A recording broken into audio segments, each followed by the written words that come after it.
Bharatiya Janata party ने भजनलाल सरकार के मंत्री परिषद के जरिए लोकसभा चुनावों की गणित को भी साधने का काम किया है। सभी 25 लोकसभा सीटों को साधने का प्रयास किया गया है। देखिए इस खास रिपोर्ट में। बीजेपी ने लोकसभा चुनाव की तैयारी शुरू कर दी है। इसी कड़ी में भजनलाल शर्मा मंत्री परिषद के नए मंत्रियों के जरिए लोकसभा की रणनीति को टारगेट किया गया है। नए मंत्रियों के जरिए जातीय और क्षेत्रीय गणित को साधा गया है। डॉक्टर किरोड़ीलाल मीणा को कैबिनेट में शामिल करके पूर्वी राजस्थान को साधा है। खास तौर पर कांग्रेस के परंपरागत मीणा वोटर्स को, शायद इसलिए दौसा और करौली से कोई मंत्री नहीं लिया गया। सवाई माधोपुर, टोंक, दौसा, जयपुर ग्रामीण, धौलपुर करौली, भरतपुर, अलवर लोकसभा सीट तक संदेश दिया है। पूर्वी राजस्थान में लोकसभा चुनाव के दौरान डॉक्टर किरोड़ी बीजेपी का ट्रम्प कार्ड होंगे। मदन दिलावर से हाड़ौती की 2 लोकसभा सीटों पर फोकस है। झालावाड़ 12 और बूंदी लोकसभा के दलित वोटर्स को साधने का प्रयास किया है। दिलावर के जरिए हिंदू कार्ड खेलने की भी कोशिश की है। दिलावर की उग्र हिंदू नेता की छवि है। वैसे भी हाड़ौती को आरएसएस की प्रयोगशाला कहा जाता है।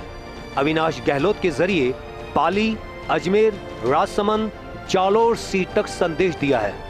गहलोत से 4 लोकसभा सीटों पर सीधा संदेश गया है। माली मतदाता और मारवाड़, मेरवाड़ा, गोडवाड़ पर फोकस किया है। पूर्व सीएम गहलोत के प्रभाव के इलाकों को टारगेट किया है। वहीं गजेंद्र सिंह खींवसर से मारवाड़ की राजपूत पट्टी में संदेश दिया है। नागौर, अजमेर और जोधपुर लोकसभा सीट को टारगेट किया है। खींवसर के रॉयल फैमिली का होने का प्रभाव भी अहम है। जोगाराम पटेल से 3 लोकसभा सीटों पर फोकस किया है। पाली, जालोर, सिरोही और जोधपुर लोकसभा सीटों को टारगेट किया है। पटेल कल्बी वर्ग के मतदाताओं पर फोकस किया गया है। जयपुर से राज्यवर्धन सिंह राठौर से 2 लोकसभा सीट टारगेट पर है। जयपुर ग्रामीण और जयपुर शहर लोकसभा सीटों पर फोकस किया है। राठौड़ के कारण सैनिक और स्पोर्ट्स फैमिली के बीच भी संदेश दिया है और शेखावाटी को साधने की भी कोशिश की है। बाबूलाल खराड़ी से 2 लोकसभा सीटों पर सीधा संदेश दिया है। उदयपुर और बांसवाड़ा डूंगरपुर लोकसभा सीटों पर फोकस है। खराड़ी को बनाने का मकसद बीएपी के प्रभाव को रोकना भी है। झाड़ोल, कोटड़ा में धर्मांतरण के प्रयासों को रोकने को बल मिलेगा। सुरेंद्र पाल सिंह टीटी के जरिए उपचुनाव और 1 लोकसभा सीट टारगेट पर है। श्री गंगानगर हनुमानगढ़ लोकसभा सीट पर फोकस किया है और नहरी क्षेत्र के जट सिख वर्ग के बीच संदेश देने का प्रयास है। जोराराम कुमावत के जरिए पाली और जालोर लोकसभा सीट पर फोकस है। अजमेर, नागौर लोकसभा सीट को भी टारगेट किया। मारवाड़ और गोडवाड़ के कुम्हार, कुमावत, प्रजापत वोटों पर निगाह है। हेमंत मीणा के जरिए 2 लोकसभा सीटों पर टारगेट किया है। बांसवाड़ा, डूंगरपुर और चित्तौड़ सीट पर फोकस है। कांग्रेसी प्रभाव वाले आदिवासी मीणा वोटों को साधने की रणनीति है। सुरेश रावत के जरिए 2 लोकसभा सीट पर फोकस है।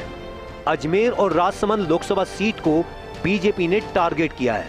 मगरा बेल्ट के रावत मतदाता परंपरागत रूप से बीजेपी का वोट बैंक है। तीर्थराज पुष्कर के विधायक को मंत्री बनाने से धार्मिक संदेश भी दिया है।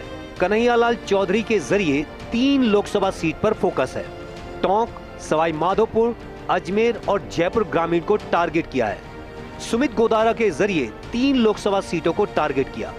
बीकानेर, गंगानगर, हनुमानगढ़ और चूरू लोकसभा सीटों पर फोकस है। कांग्रेस राज में इस क्षेत्र से जाट वर्ग का मंत्री नहीं बनाया गया था। संजय शर्मा के जरिए अलवर लोकसभा सीट को टारगेट किया है। हालांकि बीजेपी को उम्मीद अलवर के साथ ही दौसा और जयपुर ग्रामीण लोकसभा सीट के ब्राह्मण मतदाता सधेंगे। झाबर सिंह खर्रा से 3 लोकसभा सीटों पर संदेश देने का प्रयास किया है। सीकर, झुंझुनू और जयपुर ग्रामीण को साधा है।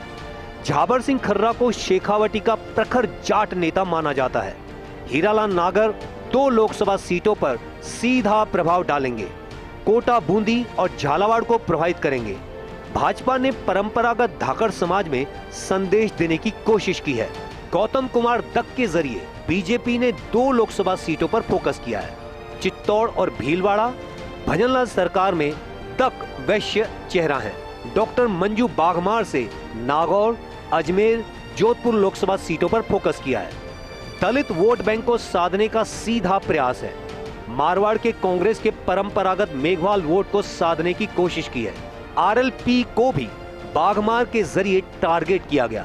के विश्नोई से 3 लोकसभा सीटों को टारगेट किया है। बाड़मेर, जालोर सिरोही और जोधपुर लोकसभा सीटों पर फोकस है। विश्नोई वर्ग का झुकाव कांग्रेस की ओर रहा है। ओटाराम देवासी से 2 लोकसभा सीटों को टारगेट किया।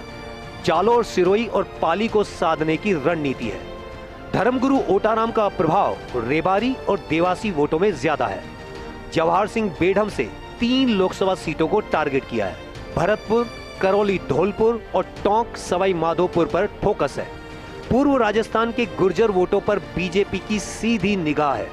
विजय सिंह चौधरी से 2 लोकसभा सीटों पर फोकस है।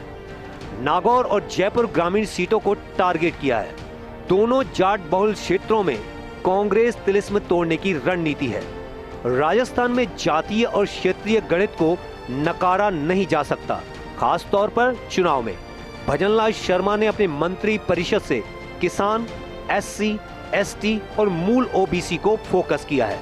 मंत्री परिषद विस्तार से ये बात साफ हो गई है कि भारतीय जनता पार्टी ने पूरी तरह सोशल इंजीनियरिंग का जो ताना बाना बुना है वो लोकसभा चुनाव के मद्देनजर है। जिस तरह से मंत्री बनाए गए हैं उनमें से कई ऐसे चेहरे हैं जिनके जरिए 1 नहीं 2 नहीं बल्कि 3 लोकसभा सीटों को साधने की रणनीति है। ये अलग बात है कि किस तरह भारतीय जनता पार्टी को सफलता मिल पाएगी, लेकिन ये ज़रूर है कि रणनीतिक तौर पर भी लोकसभा चुनाव की तैयारी के मद्देनज़र भी इस पूरे मंत्री परिषद विस्तार को देखा जाना चाहिए। कैमरा जर्नलिस्ट विनोद गोस्वामी के साथ योगेश शर्मा, फर्स्ट इंडिया, जयपुर।